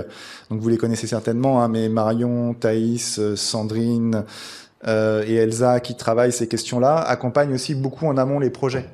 Pour créer ce sentiment de confiance et de sécurité. Et donc, il y a tout ce cadre existant et ces années d'expérience qui permettent ça. Et toujours dans cette notion de safe place, je voudrais aussi saluer nos élus, évidemment, et les orientations qu'ils nous donnent, parce que c'est pas tous les services départementaux qui ont cette liberté-là d'aller sur des sujets que d'autres élus ne voudraient pas voir abordés, parce qu'ils auraient peur des conséquences politiques, ils auraient peur du regard qu'on porterait sur eux. Mais on a des élus qui ont une vision politique de l'éducation, mais dans le sens le plus noble du terme, qui est pas partisan, mais qui aident justement à grandir les élèves, à les amener à être ces futurs citoyens, ces acteurs engagés, et qui assument du coup ce lien entre école et société, et qui nous permettent justement de travailler cette notion de safe place. Cléo, si vous voulez ajouter quelque chose. Écoutez, je crois que Jonathan a déjà dit beaucoup, mais je peux abonder dans son sens en garantissant effectivement que le fait qu'on travaille au quotidien réellement ensemble, en ayant cet espace-temps mensuel dans le cadre duquel on se connaît, on se fait confiance, et même quand on n'est pas d'accord, eh bien c'est ok. Parce qu'on n'est pas aux mêmes endroits et c'est bien normal. Je crois que ça joue énormément, en réalité, pour sécuriser un projet sur le terrain, puisque là, j'ai une mauvaise nouvelle. Évidemment, non, il n'y a pas de procédure qui garantisse qu'ensuite, il n'y ait pas de difficultés. Et la réalité, elle a encore toujours beaucoup plus d'imagination que nous. Et les sujets, on ne sait pas toujours exactement pour qui ils sont sensibles. En tout cas, moi, ce qui me frappe, c'est que souvent, c'est les sujets qui sont sensibles pour les adultes, qui se posent et se reposent. Et ce qui me tient tout particulièrement à cœur, et encore aujourd'hui au sein de cette table ronde, c'est tout de même de porter la voix des élèves. Et j'espère qu'un jour on pourra faire ces rencontres de la médiation avec aussi les élèves, puisque si on leur demandait ce que c'est qu'un sujet sensible pour eux, ce serait peut-être pas exactement le même endroit. Et en même temps, on est tous là pour eux. C'est ce que vous souleviez, Claire, avec le fait que, par exemple, parler sa langue maternelle peut s'avérer être un sujet sensible, là où parler de son identité ou de son parcours migratoire ne l'est pas nécessairement, finalement. Je me tourne vers vous, Marc Boissonnat. Donc, vous êtes directeur de l'association F93, une association de culture scientifique et un partenaire historique du département. Vous travaillez sur un sujet qui pourrait être considéré sensible, différent, donc qui touche aux sujets scientifiques, qui peuvent susciter en tout cas des controverses.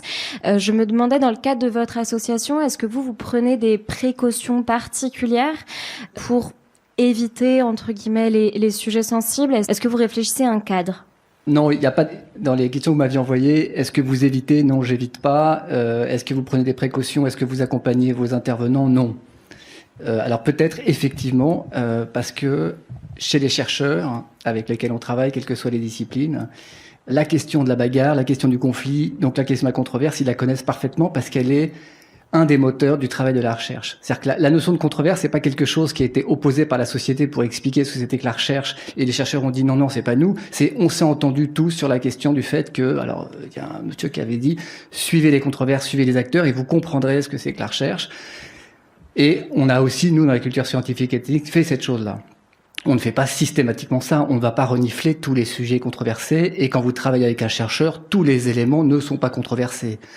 Donc on va travailler avec un chercheur, et donc il y a quelque chose qu'il faut entendre. On va pas, alors souvent on ne travaille pas avec un sujet, et ensuite on se demande quel est le chercheur qui correspond à cette chose-là. En fait, on prend un ensemble, c'est-à-dire que tout d'un coup on se rend compte que tel chercheur formule, développe des méthodes pour constituer telle question. Et en fait, c'est cet ensemble qu'on prend. Donc une fois qu'on a cet ensemble-là, et peu importe qu'il soit sensible ou pas, la question pour nous, mais comme pour tout le monde avec un artiste, c'est comment on importe cette situation qui est d'abord dans le laboratoire, dans une classe, 20 heures, 25 élèves qui ne sont pas sociologues, qui ne sont pas anthropologues, et la question vient là-dessus. Et éventuellement, quand on commence à se dire qu'est-ce qu'on peut prendre comme ingrédient pour cette chose-là, on vient buter sur des choses qui sont délicates, sensibles pour le chercheur, mais que lui connaît parfaitement, c'est-à-dire qu'il s'est déjà bagarré avec ses collègues sur cette chose-là, il s'est déjà bagarré avec les médias sur cette chose-là, il s'est déjà bagarré avec le grand public, etc. Donc, on n'est pas en train de lui dire ou de lui révéler quelque chose, au même titre qu'on n'est pas en train de lui dire que tout d'un coup, il sort de son laboratoire tranquillement, qui était plat, et on le fait arriver dans une situation passionnée qu'on appelle l'école, où tout d'un coup, il va falloir prendre des précautions, mais pas du tout.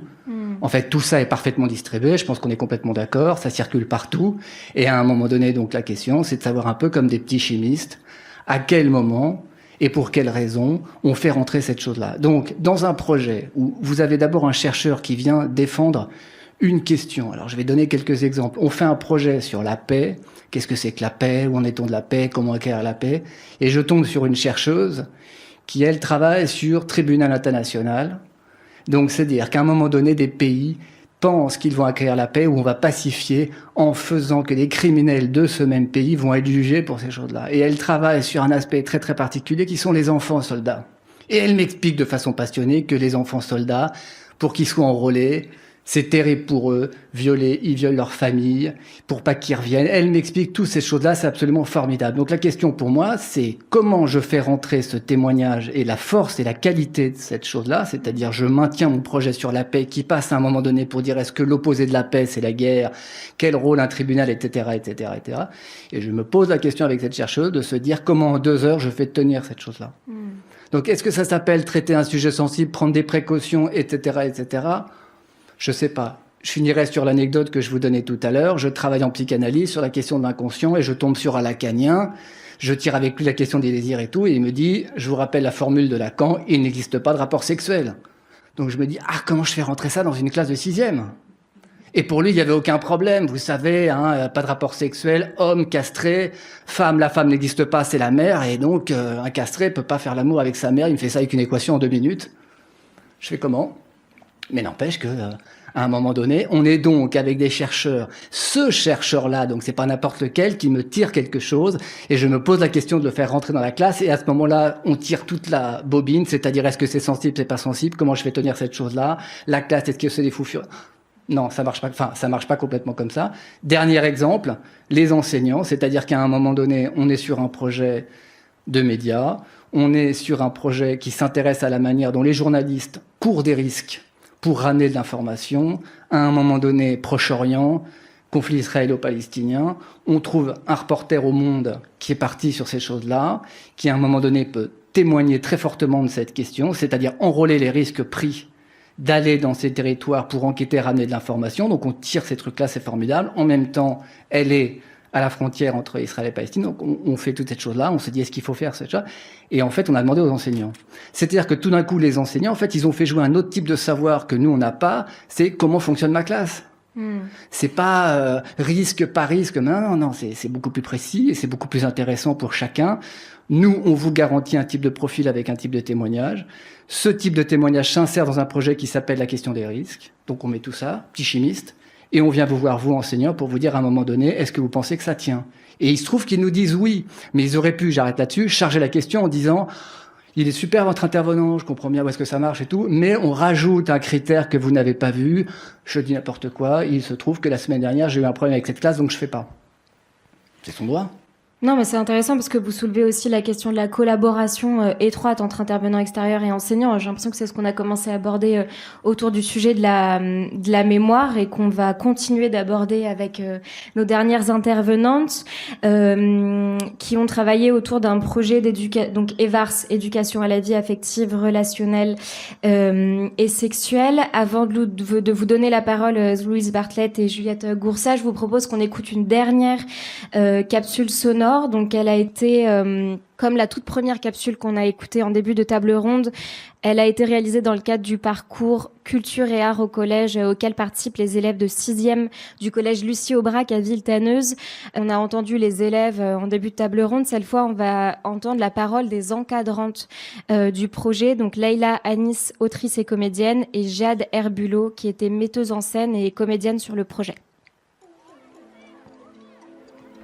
C'est un secret. D'accord. Si je te le dis, tu jures de jamais le dire à mon père? Jure, allez. Je suis une fille. Et alors? Tu comprends rien. Moi aussi, elles m'ont mis dans l'équipe des filles. Elles ont jamais dit que c'était un secret. Mais moi, c'est pas pareil. Je suis trans, tu comprends? Ça veut dire quoi?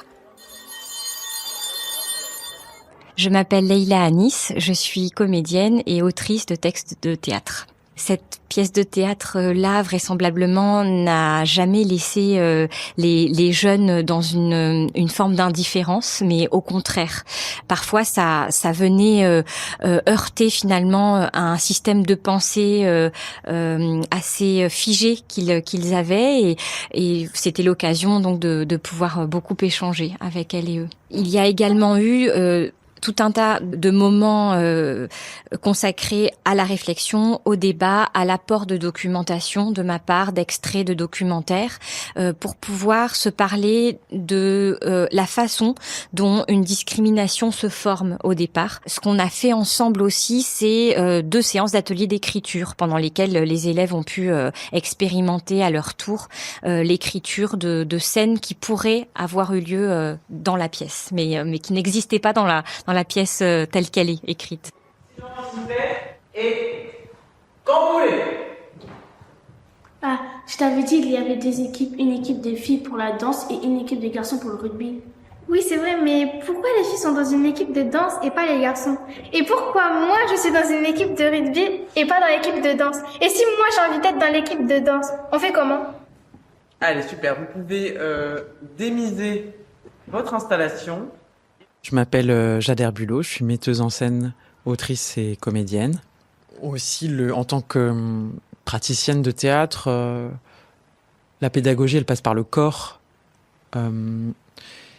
Et la question de la parole est entièrement liée au corps. Et ça, il n'y a pas d'espace à l'école qui le propose. Et le théâtre, c'est un endroit où les deux s'articulent.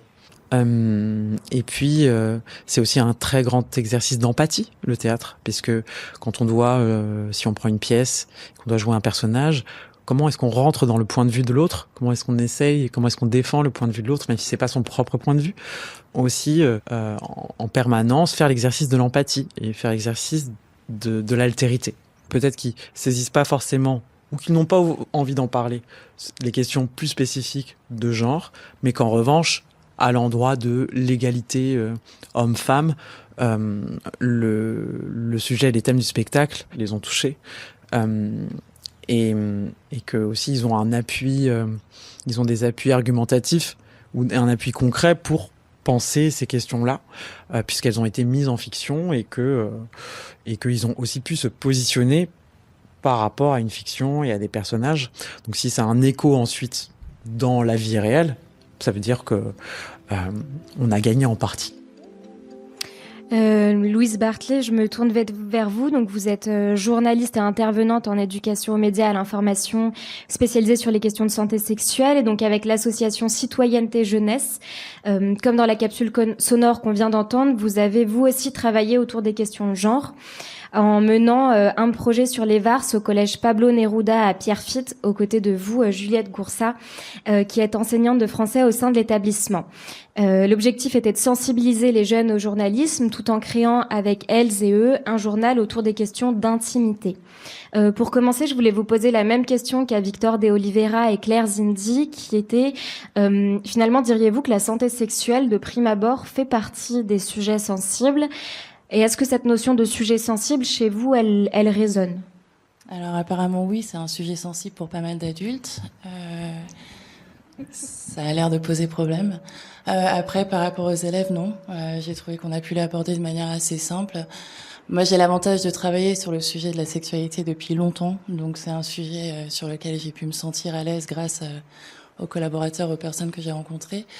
Donc oui, c'est un sujet sensible socialement et c'est bien dommage en fait. Aussi, j'ai lu récemment que plus on parle de sexualité avec des enfants, plus ils ont la possibilité de retarder leur premier acte sexuel. Alors non pas que je sois pour l'abstinence, mais en réponse aux craintes des parents qui ont l'impression qu'on va pousser leurs enfants à avoir des pratiques sexuelles précoces, j'ai entendu, alors pas du tout avec les parents des élèves de Juliette, mais on entend des dingueries sur est-ce que vous allez apprendre à mon enfant à faire une fellation? Évidemment non. Évidemment non. Et au contraire, quand on peut sensibiliser les enfants intelligemment et avec sensibilité justement sur ce sujet, ils peuvent aussi dire non, ils peuvent aussi prendre le temps de pratiquer, ils peuvent intégrer un consentement réel, se connaître, et je trouve que donc c'est bien dommage que ce soit un sujet sensible à éviter, entre guillemets. Je pense qu'on devrait en parler plus et mieux aussi, surtout mieux.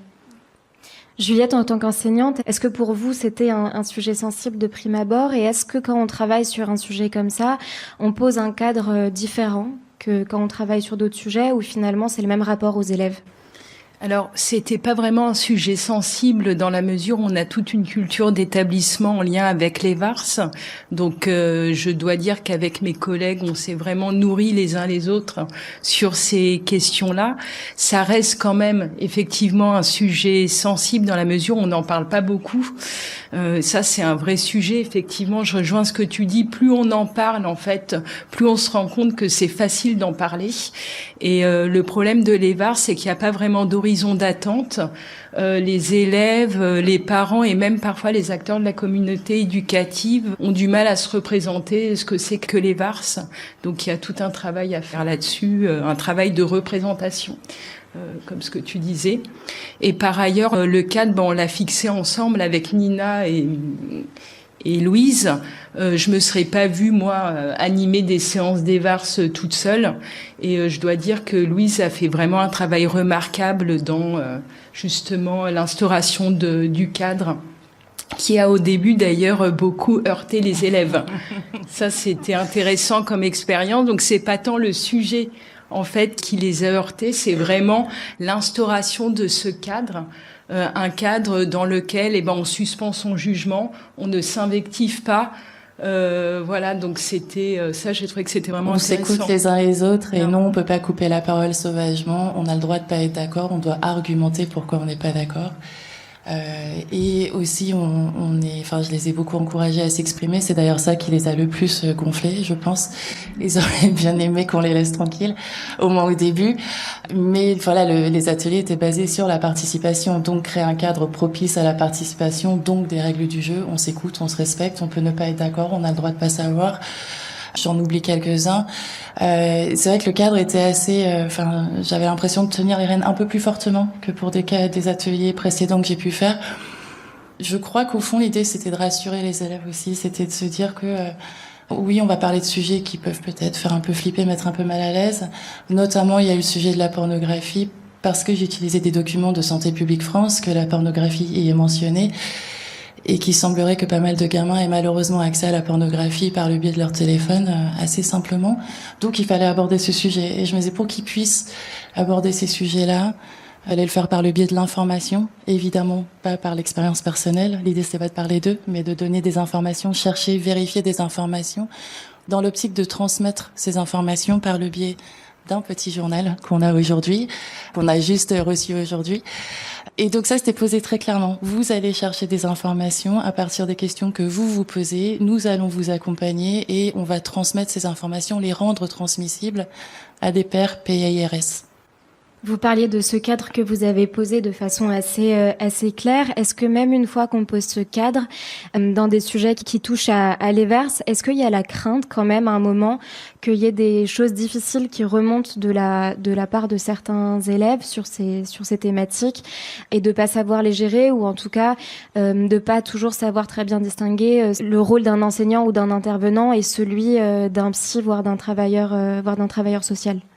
Alors moi j'ai par ailleurs formé des journalistes pour faire des interventions en éducation média à l'info et à chaque fois je leur dis on n'est pas des psys, on n'est pas formés pour ça. Moi j'ai une formation d'art thérapeute par ailleurs et je fais bien la distinction entre mon boulot d'art thérapeute et mon boulot de journaliste et d'intervenante.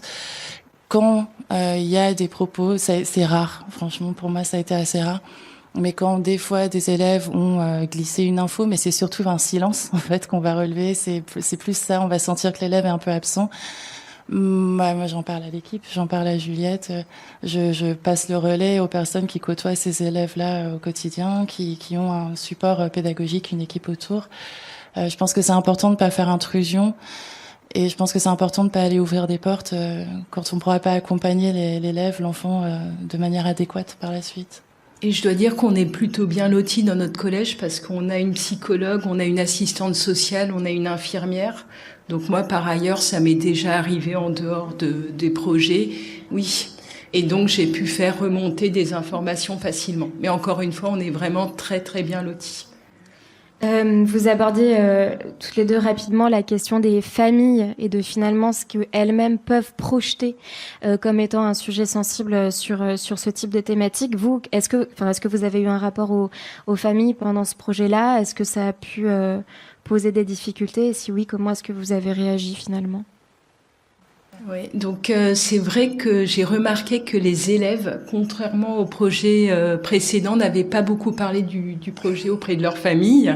Au début, ils étaient même un peu réticents à présenter la revue auprès de leurs camarades, mais ce n'est plus du tout le cas maintenant, au contraire. Voilà, ils veulent présenter leur revue, ils en sont très fiers. Donc, quand j'ai un peu discuté avec les familles, notamment lors des réunions parents-profs, c'est vrai que moi-même, justement, parler d'autocensure, je me suis beaucoup autocensurée. Je n'ai jamais parlé d'éducation à la sexualité.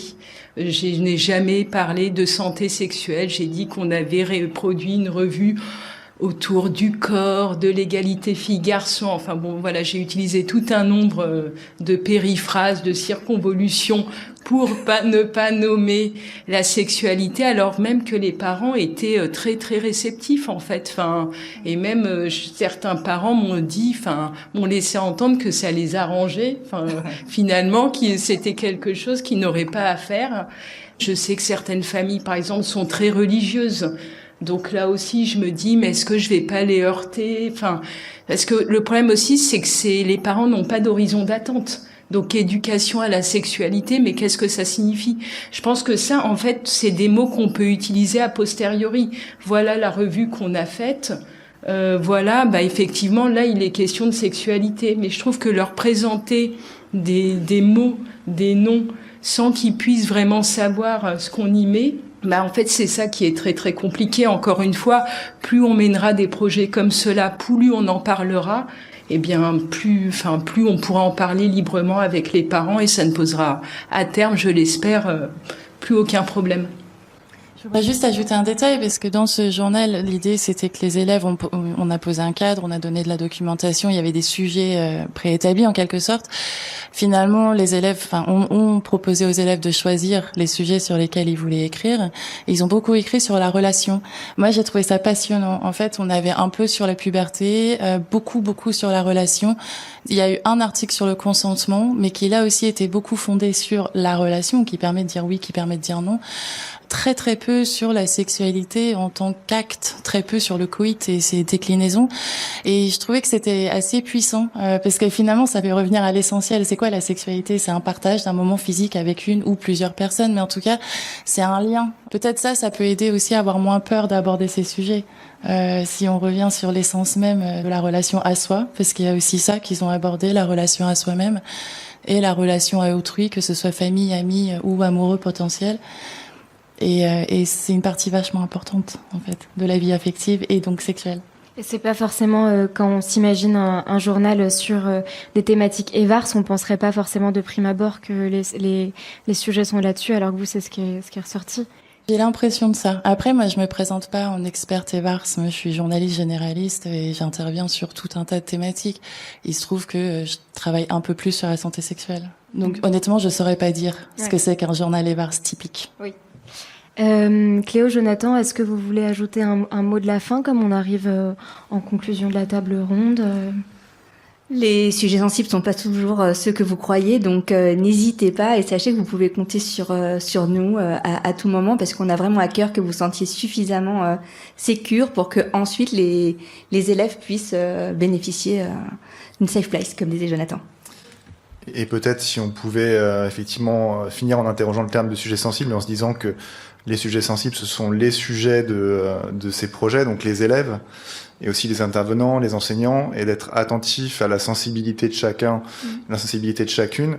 C'est ce qui va permettre justement d'esquiver des pièges ou des choses trappes et de permettre de créer une zone de confiance. Et ce qu'on voit finalement, c'est qu'au cœur de ces projets, de leur réussite se trouve l'humain, le partenariat, et que c'est finalement dans la relation partenariale et dans le choix aussi des intervenants, des intervenantes, qu'on rend des sujets sensibles comme des sujets possibles. Et moi je le redis, que ce soit du côté des services de Cléo ou des nôtres, je pense que il y a à la fois tous les gens de terrain que j'aimerais remercier, ceux qui sont présentes, enfin celles qui sont présentes et ceux qui sont présents à la table aujourd'hui et celles qui sont dans la salle, parce que c'est vous qui rendez ces sujets possibles.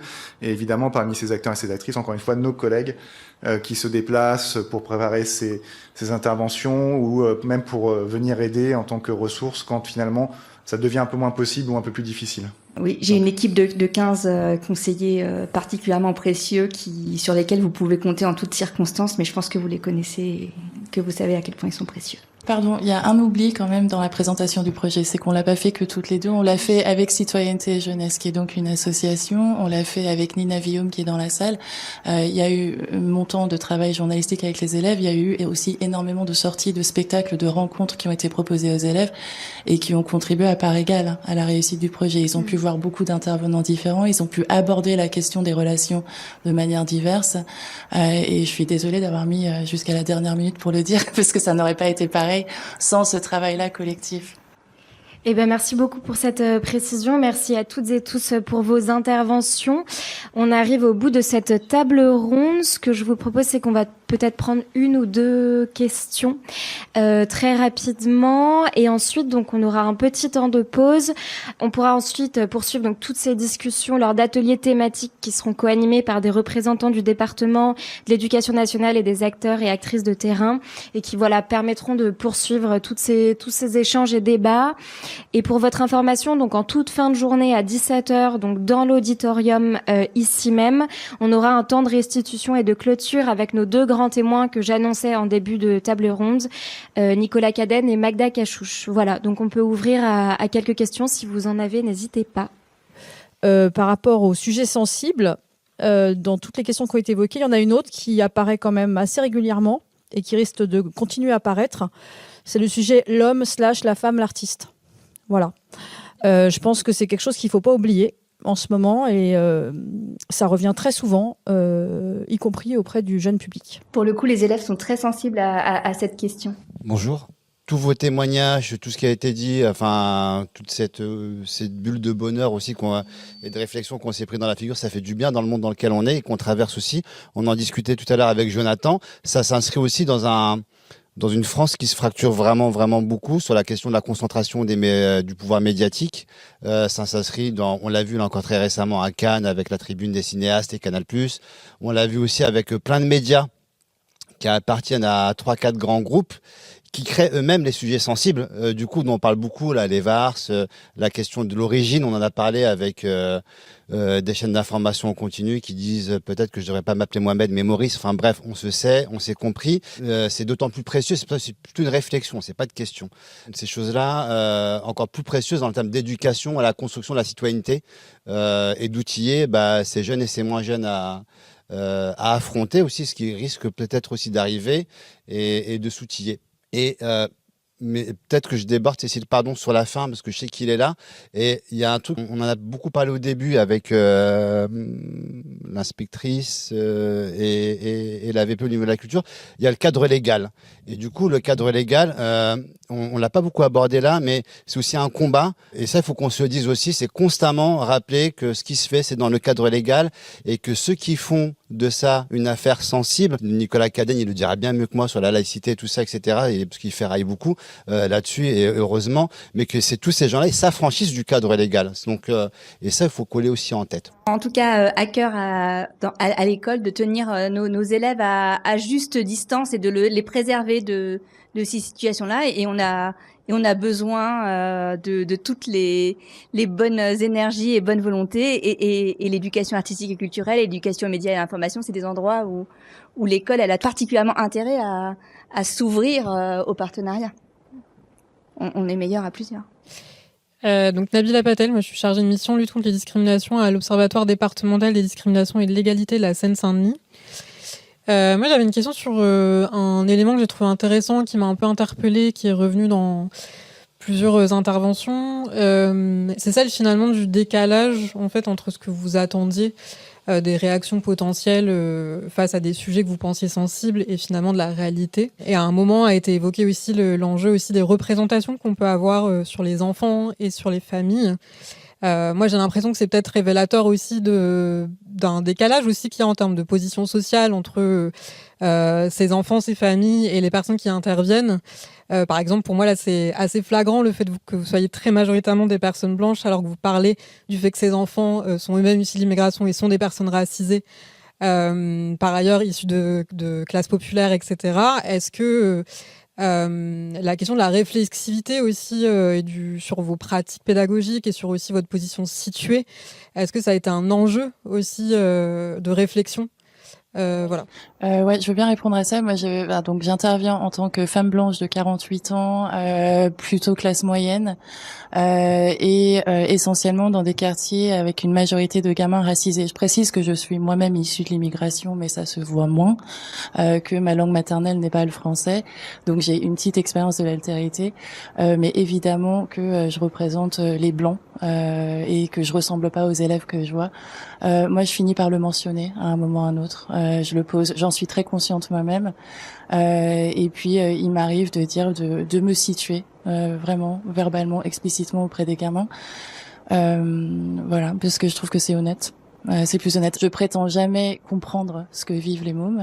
Je dis pas que je comprends ce qu'ils traversent quand ils partagent occasionnellement des choses. Et ouais, je pense que c'est très important. On a fait intervenir notamment Sikou Niakate, qui est réalisateur d'un documentaire sur la masculinité, sur sa masculinité. C'est donc un homme noir, plus jeune que moi, qui parle notamment de ses parties génitales, mais pas que, et qui est venu voir les gamins. Et je trouvais que c'était essentiel dans le projet. Je suis sûre que ça a changé un truc dans le rapport avec les mômes autour du projet. Tant qu'ils ne voyaient que la dame blanche d'un certain âge, c'était un peu bloquant. Quand ils ont vu qu'il y avait d'autres personnes qui intervenaient et qu'on tenait un discours cohérents les uns les autres. Moi, je pense que ça, c'est pas juste que ça a facilité, c'était hyper précieux dans le projet. Merci beaucoup. Bonjour, je m'appelle Cécile Druer, je suis la directrice des affaires culturelles en Seine-et-Marne et non pas en Seine-Saint-Denis, mais je suis également séquano-dionysienne et je connais très très bien ce territoire dans lequel j'ai travaillé plus de 20 ans dans diverses fonctions dans la territoriale. Déjà, je vous remercie pour votre invitation et cette table ronde, cette conférence qui fait du bien à l'heure où la culture est particulièrement mise à mal à bien des endroits. D'un point de vue des budgets, bien évidemment, on le subit toutes et tous, à l'éducation nationale également, mais également dans sa conception même et son utilité.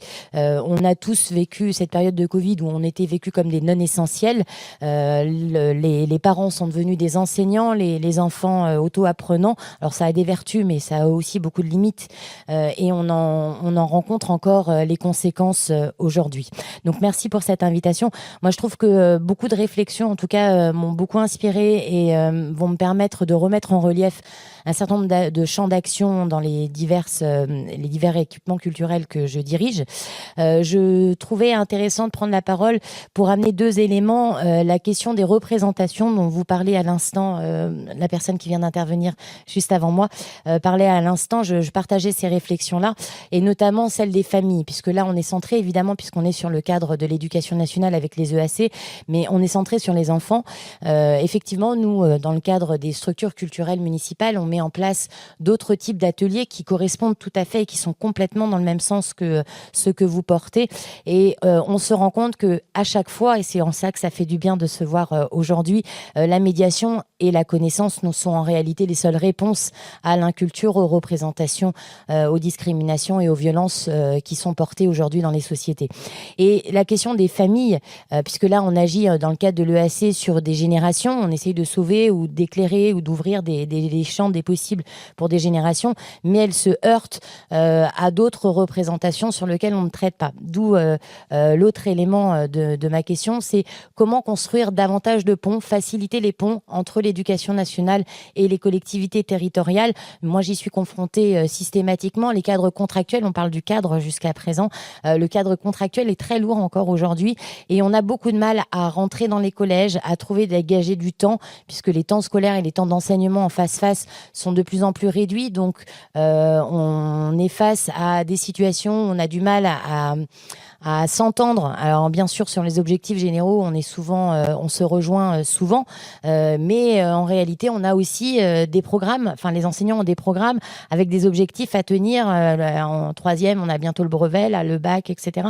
Et du coup, les temps périscolaires sont souvent mis à mal. Je parle pas du pass culture qui a été, le fait de baisser les budgets sur le pass culture, ça a également été très problématique. Moi, par exemple, je dirige une salle de spectacle. Même en mettant les prix de billets à 5 € pour les groupes, eh bien avec les places culture qui descendent à 3 €, on a des problématiques très concrètes. Donc voilà, donc cette question-là, c'est question de lutte contre les préjugés, pouvoir travailler sur les questions sensibles et bien d'autres sujets, se confronte aussi à des réalités locales très prégnantes et donc les cadres légaux, etc. Et donc comment faire pour pouvoir dépasser ça? Et effectivement, vous venez de le souligner à l'instant, multiplier les partenariats et les regards. Bonjour, donc je suis enseignante, je suis franco-libanaise, je suis d'une famille de confession musulmane. Apparemment, il faut bien se présenter pour se situer. Je comptais pas le faire, mais suite aux 2 témoignages, je le fais. Sincèrement, je trouve que c'est pas utile du tout. Mais bon, il se trouve que c'est comme ça. Alors, je suis assez étonnée, voilà, en fait, oui, donc j'ai une question un peu sensible, là, pour le coup. En fait, j'ai trouvé que Madame Delac et Madame Marron, toutes les deux d'une façon plus ou moins différente, ont quand même, nous ont fait un peu comprendre que pour pouvoir parler de la laïcité, il faut parler d'autres sensibilités. Or, je considère que la laïcité est un cadre politique, juridique et philosophique. Il n'a rien de sensible, contrairement à tout le reste qui est hyper important, mais qui peuvent être des sujets de sensibilité puisque ce sont des particularités. Donc, moi, je considère que il faut quand même, à un moment donné, dire les choses clairement. 1905-2025, 120 ans de laïcité, il fallait parler sans devoir ajouter d'autres sensibilités. Voilà. Donc, quand je revois, en fait, toute cette liste, la laïcité n'a rien à faire dans la sensibilité, tout simplement. Voilà. Ah, vous êtes inscrite à quel atelier, madame? Le premier. Ah, formidable. Je pense que vous allez pouvoir avoir cette discussion dans l'atelier. Merci beaucoup, madame. Je pense que ça fait une très bonne ouverture pour les ateliers de cet après-midi. Merci beaucoup à toutes et tous d'être venus et puis à tout à l'heure pour les ateliers.